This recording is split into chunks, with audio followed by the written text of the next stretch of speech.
Billions of dollars in stimulus money are designated for Georgia projects, but what about the companies that have nothing to do with infrastructure? Channel 2's Ashley Hayes spent the day talking with local business owners. She is live in Midtown Atlanta this evening with more. Ashley? Well, Amanda, with more than $1 billion allocated to Georgia's infrastructure, it does seem that those in engineering and construction stand to benefit. But many of the smaller businesses feel left out. And what is interesting is to see how they are working to stimulate business without the government's help. At more than $750 billion, businesses are anxious for a piece of President Obama's stimulus package. So how will it materialize for Georgia businesses? Professor of Economics Roger Tutoro. Certainly on the infrastructure side, Georgia is probably pretty well positioned to benefit from that to some degree.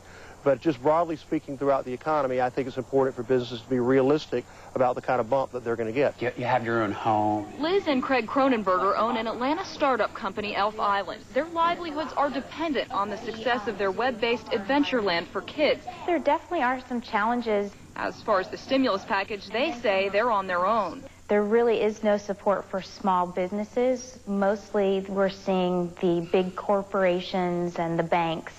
And because of that, we've empowered ourselves to create our own stimulus package. So their game is not over. The Cronenbergers, like many Atlanta companies, are getting creative and offering special rates and incentives. It came out really because of the economy. I mean, one thing was getting a price point that made it even more affordable for kids. Tutoro says that realistic approach about the stimulus package is important for survival until the economy improves. Until we address the financial markets and start getting the financial institutions on a better footing, we're going to see this stimulus package have a much more muted impact.